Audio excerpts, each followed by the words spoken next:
Heyo! No, that's not an intro. Hey guys, I was fully about to just say, howdy ho neighbor Joe, which I say to my boyfriend a lot. What was that show? With Tim, the tool man? Don't remember, doesn't matter. Hi, welcome to my channel. Welcome back. If you're a regular, you're familiar with the slight chaos. Today, we are discussing my 2023 reading stats for the first half of the year. Really, it's like the first 5.5 months of the year, but I'm ready to discuss, especially because your girl is about to hit 100 books, so that's really exciting. That'll probably be in my next vlog. How exciting. I don't know what it's going to be yet. It's a little bit stressful. I think I'm prolonging it just a little bit, but if you've seen my most recent video, I did the mid-year freak out book tag. It's a classic. It always has to be done. It is what it is. I did that. I discussed some of my favorite books, my least favorite books. I talked about books, characters, all the fun stuff. Today is going to be a bit more about the numbers. I know some people love these videos, some people don't like these videos, so that's cool. I will give like a quick rundown of my stats if you care, and then we'll go more in depth. So far, as of today, which is mid-June, I've read 98 books. It's so exciting and so nerve-wracking. I am super on track for my goal. I am 30 books ahead of schedule for my Goodreads, which is basically the entire month of May's reading. So that's really good for me. I'm doing great. But since I'm on track, it means that I might actually go over my goal of 150, which is always a good feeling. And then as for any other particular stats at a quick glance, no. Alright, let's jump into like the serious nitty-gritty stuff. I'm off to the side awkwardly because I want to show the graphs better, which I never do. So, the first thing we're going to talk about is the books that I've read per month. So, January. Started out rough, started out slow. The thing about January is every year I do all of my like end of year content, so I kind of push off reading because I'm not vlogging or anything in the month of January, so I only read 4 books. But they were bangers of books, so I can't be too upset about it. February, I read 13, March 16, April 26, which was the month of Relmathon and Aurelium Spring Equinox. Wonderful. And then we get to May. 30 whole books. I almost completed 31 books in 31 days. That is crazy. Escape the Readathon happened in May, hosted by Books and Lexi, and it was a lot of fun. It was the first time doing a readathon like this. It was very Discord heavy. Team Film Crew won, so what's good?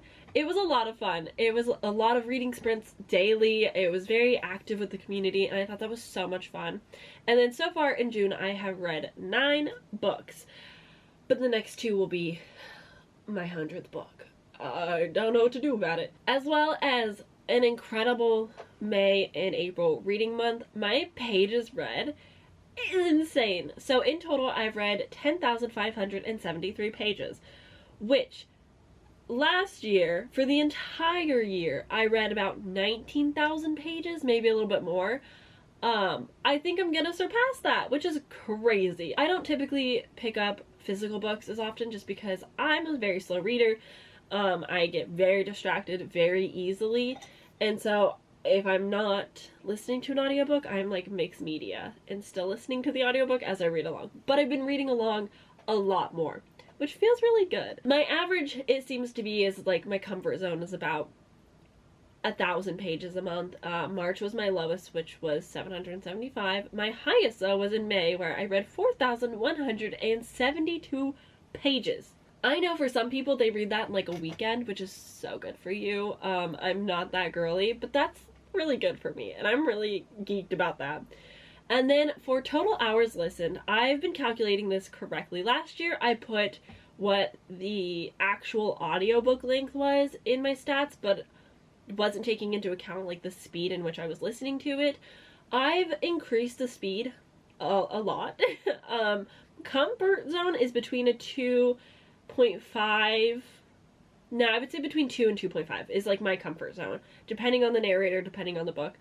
But recently, I've been able to get up to 3 whilst I read along, which is so cool. It feels so empowering to read a book faster than I would with my eyes. I don't know what it is about it, but seeing a book that's like, oh yeah, you have to read this in like 20 hours, and you knock it out in like 6 or 8, and you're like, I'm so cool. It's a very fun feeling. But this is completely accurate. That is going to put me at exactly 406 hours. Oh my god, 406 hours read. That's crazy. So my lowest was January because I was actually physically reading books more than listening, so I'm 8 hours and 15 minutes. My highest was April with 118 hours. Holy cow. For June, I'm at like 50 hours, so that means that I'll probably by the end of the month be around 100 as well. So that seems to be like my average for like a real good reading month. I think just because I'm able to listen to audiobooks a lot at work, and so I can usually average 1 or 2 audiobooks a day at work because I work 10+ hour shifts. But at the same time, I'm starting to study for my job and take a different course, so my hours are probably going to go down for the next couple of months. We will have to wait and see. I have not DNF'd a single book this year. I am not a DNFer. I'll soft DNF books, but they're still on my Goodreads as like currently reading, and I do have plans to get back to all of them, so I don't DNF. Reading method. So I've been trying really hard to keep this more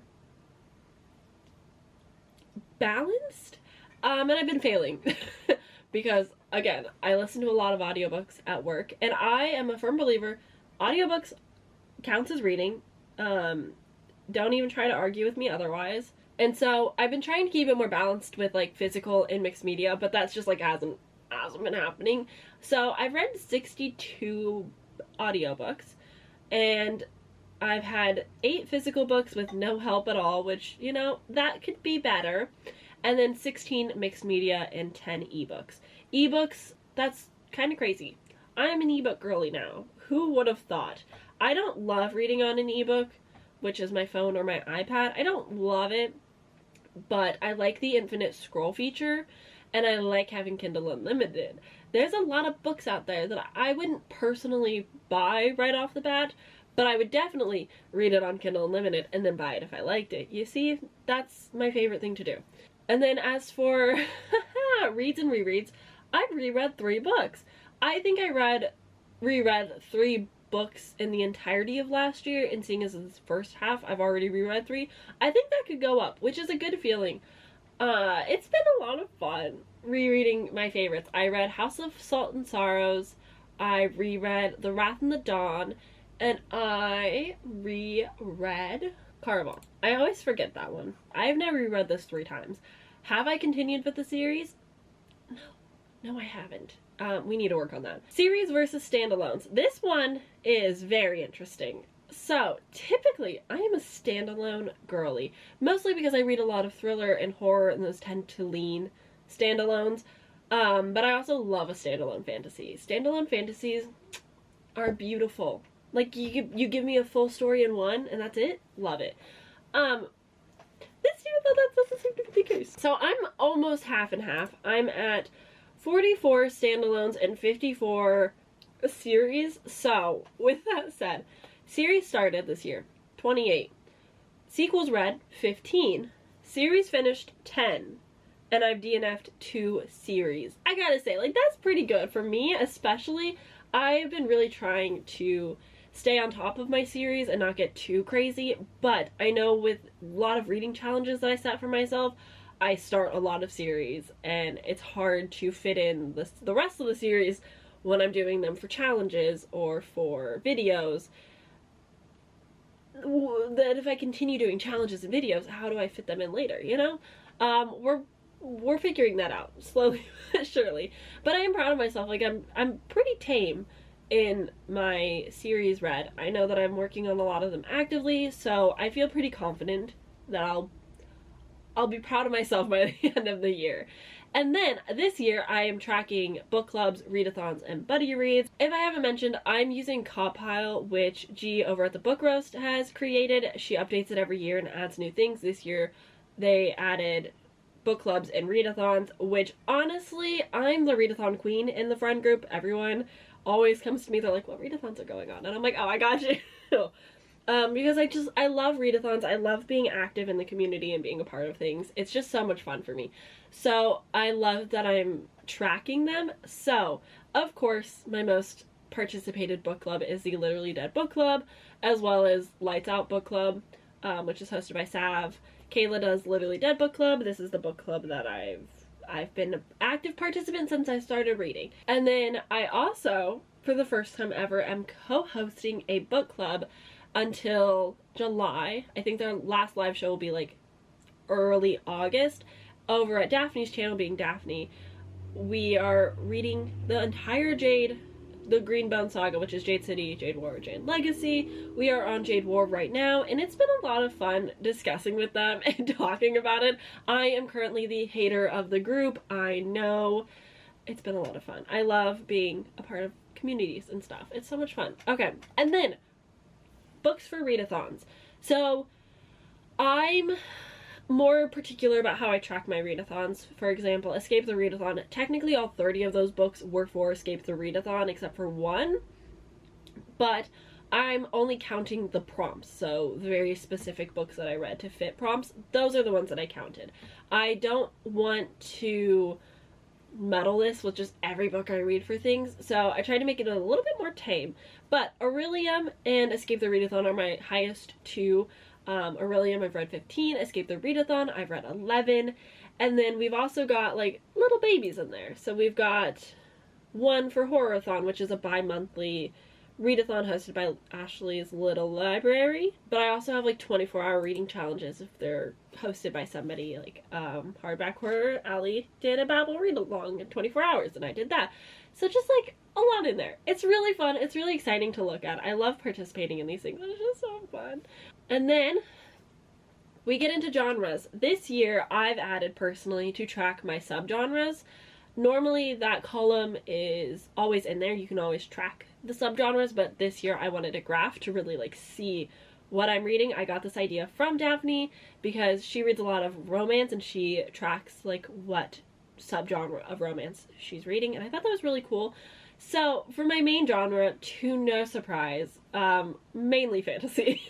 I really would love to get that horror up a little bit more for the year. I'm at 15 and I would like to see like a pretty big chunk of horror because I love fantasy and I love horror.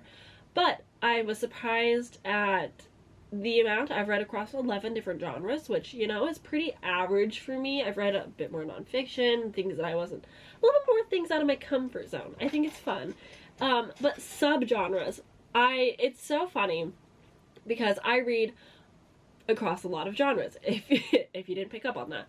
And so my subgenres are normal things like primarily romance because I read a lot of fantasy romance. And then there's also like horror because I read a lot of fantasy horror. But there's also things like monster because I read a monster romance, and that's the romance subgenre. So it's really funny like seeing normal subgenres and then seeing specific romance subgenres just sprinkled in. I know that dark is one of them because I've been reading more dark romances. It's just a funny time. Alright, next we've got book length. This is where what's the opposite of shine? This is where I dull. I don't, again, read a whole bunch of physical books, and when I do, I have a sweet spot. Between like 200 and 400 pages, that's a good spot for me. Anything over 450 pages, I am scared and so intimidated. Love a novella, love a short fiction, but 250, 350, that is the best sweet spot. And then for book format, I primarily read novels, that's no surprise. I read a few novellas, and I've read some mangas, and I'm sorely lacking on my graphic novels this year. I think I've read one anthology, one graphic novel. Yeah. Who is she? I will be rereading Heartstopper this month, so I know that it'll bump up a little bit. I have a few on my shelf that I want to get to. I have a few on my iPad that I want to get to. I've been really enjoying like graphic novels this year. I don't know. I think it's because I've been doing so many buddy reads and participating in so many readathons that just graphic novels I haven't needed to gravitate towards as much, but I do know typically around summer is when I pick up a lot of graphic novels based off last year, so we will see. I've read 5 translated books. I would also really like to get that up because I've read 1 translated from Spanish and 4 from Japanese. I love Japanese translated fiction. I'm reading another one this month, which is exciting. But yeah, I would like to read, just in general, more translated fiction across the board, across many languages. I know I'd love to pick up more Frederick Bachman. Yeah, I think that's kind of it right now. I know, like, for Japanese, I've been reading a lot of manga, so at the end of the year, there will at least be 11 Japanese translated fiction simply just from manga. So it's a little skewed, but publishers I don't really care too much about, but I will make a mention that I have read 10 self-published works this year, which is so exciting, especially because some of those works have now been picked up to be published? No. A lot of those self-published are being published. Which is really exciting for the author. Like, get your coin. I love that for you. I'm so glad that the hype is helping. And then we've got a really fun statistic. This year, I got my very first library card. And then Michelle's library kind of influenced me to get more library cards.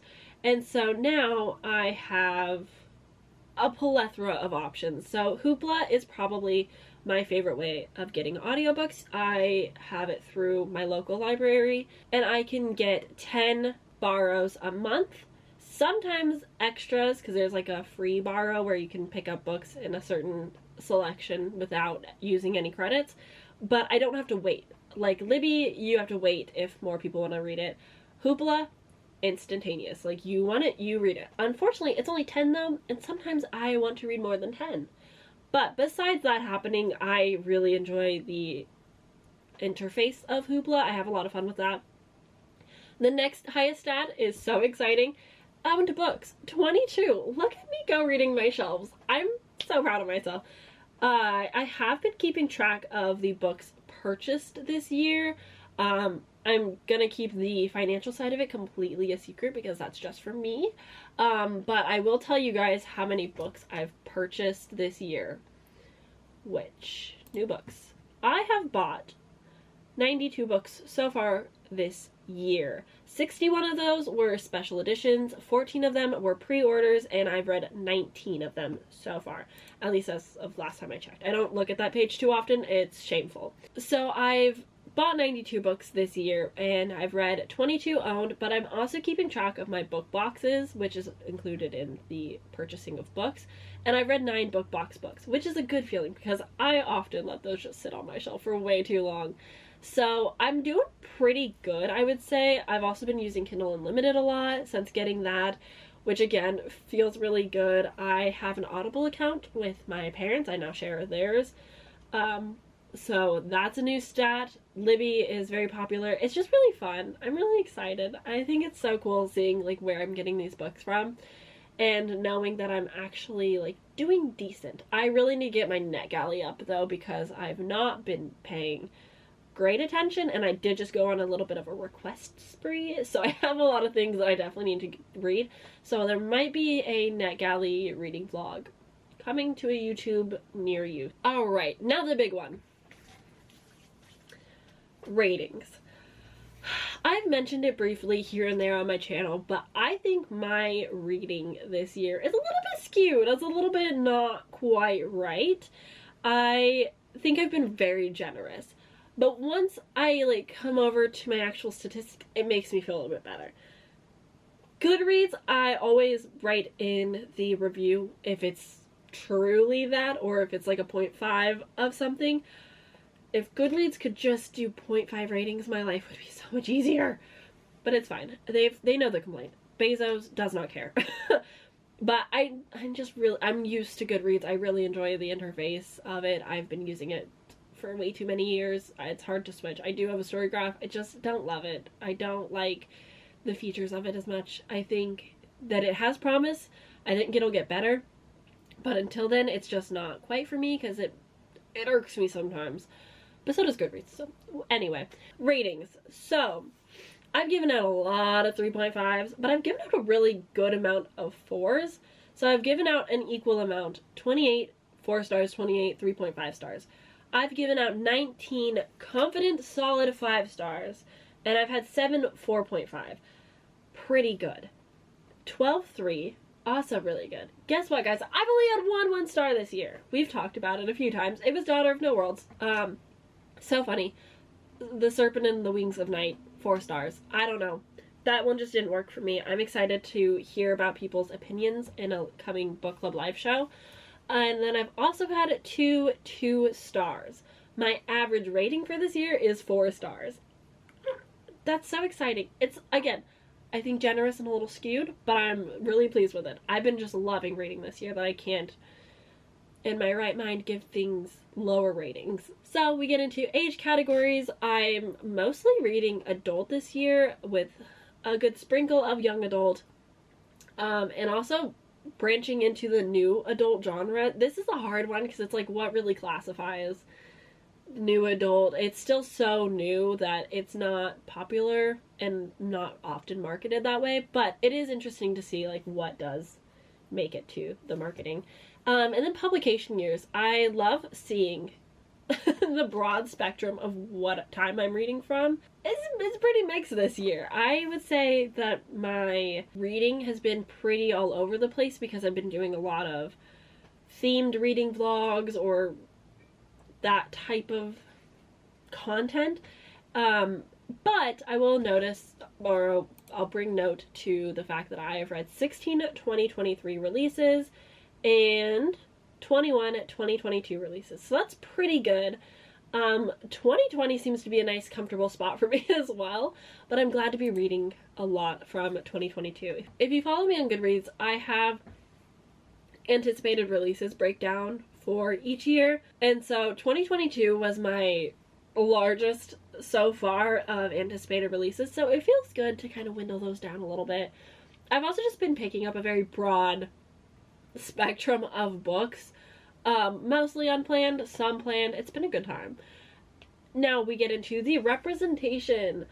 I like tracking this and seeing how I'm doing. I really would love to get more disability rep in my books. Fourth Wing had really nice disability representation for our main character, which I thought was like really surprising. But there needs to be more.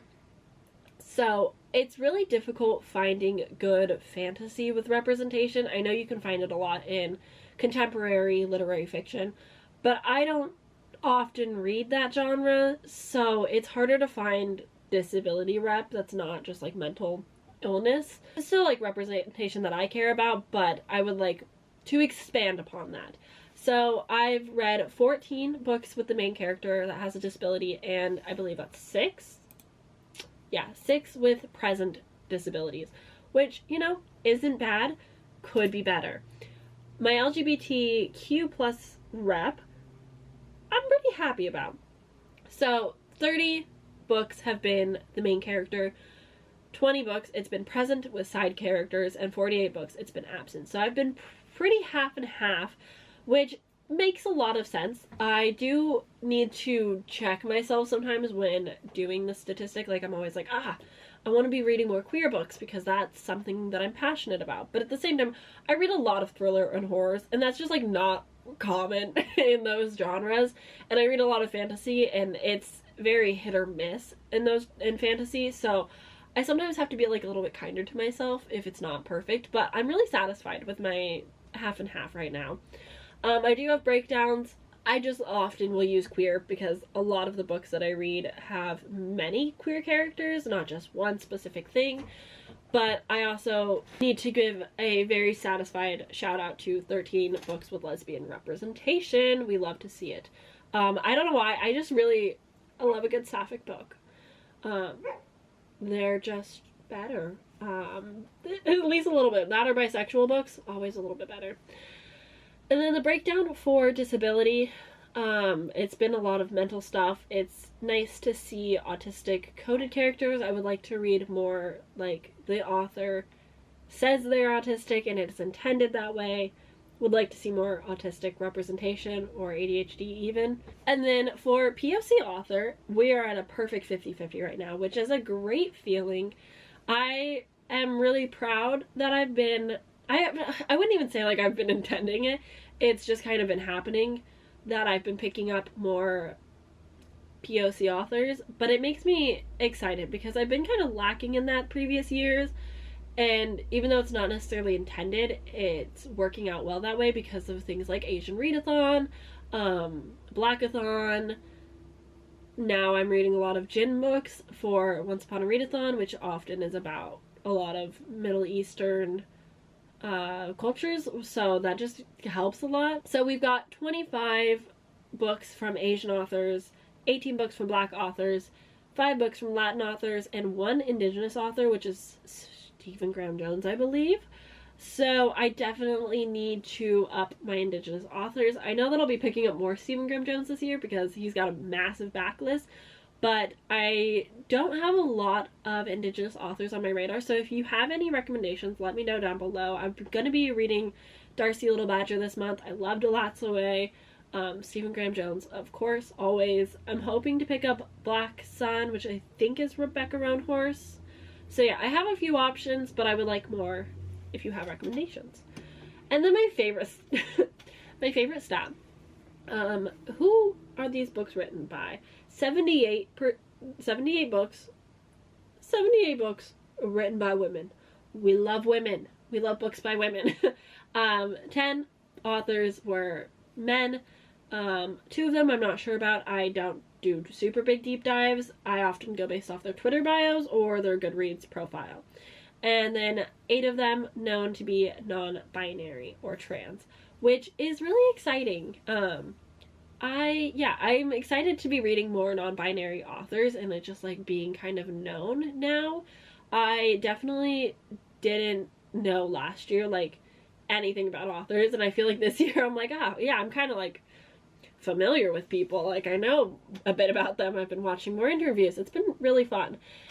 And then I've got a graph for nationality. I love tracking where I'm reading from, mainly because I am loosely participating in reading books around the world. I haven't been like super dedicated to it, but it's been a lot of fun. I do primarily read a lot of American authors. Is that a surprise? No, not really.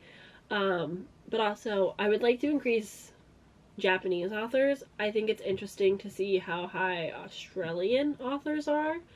And then, of course, like British, UK often are authors that I read from as well. But it's been interesting to see more Australians pop up this year. So, that's been cool. And then, new or returning authors. 66 of them have been new, and 32 I've read from that author before. This year, I'm also tracking debut authors or debut novels, and I've read 7 debuts this year, which isn't a lot. I have a few planned out for later this year, but I haven't been very up to date with debuts, which is interesting. I've never tracked the stat before though, so I don't know how on par that is to previous years.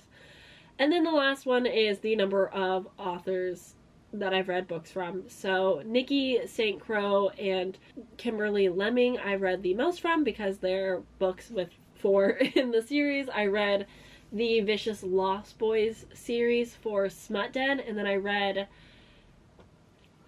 the Mead Mishap series for Romanticathon and for Black. And then I've read across a total of 79 different authors. That's so fun. That's so cool. I'm really pleased with myself. I'm not gonna lie. Also this year, I have been tracking the days that I read. And I know that might seem a little bit silly. I know some people do it in like their reading journals. I'm really bad at updating bullet journals.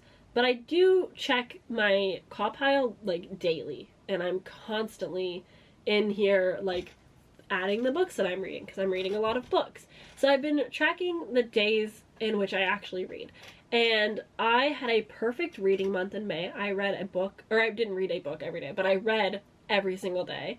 And I have been pretty like average. I miss maybe a week of reading per month besides May, and that's like fine by me. That feels pretty good. I've just been loving to read so much. That's kind of it. We've talked about my favorite books.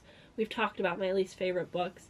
I don't have a whole lot else to promote at this very minute, but that is everything. I have just been enjoying reading so much this year. I know these books are just like very info dumpy, like I'm just like throwing all of the statistics at you, but that's basically what this video is all about. It's a fun way to track reading goals. I will of course leave G in the description below so you can go watch the call pile video, learn about it, and then if you want to use it, it is available for free. It's on Google Docs. I find it incredibly helpful. It's color-coded and themed kind of dark academia this year, which I think is so much fun. It's always a different color theme every year, and I adore it. But it's always fun seeing the updates for them, and I just love tracking. If you read books, track your books. Don't use Goodreads. Don't use Storygraph. I just think you're going to get the best data from tracking in a spreadsheet like this where you can see everything. If you're not interested in the statistic, you can just hide that column and it's not a big deal. But I just think it's so fun to nerd out over these little things. Like, I kid you not, the amount of time that I spend in this spreadsheet just looking at the data and being amazed and happy, it's just, it's so much fun. I highly recommend tracking your reading. It's a great time. But that is it for this video. I hope you enjoyed. I know it was a long one. I know it's like very just bleh data, but I hope you had fun nonetheless. If you did, give this video a like, subscribe down below if you want to see more themed vlogs. Oh god, I gotta go. If you want to see more themed vlogs, if you want to see more themed vlogs coming from me in the future, subscribe and hang out with me more. That's it. Bye.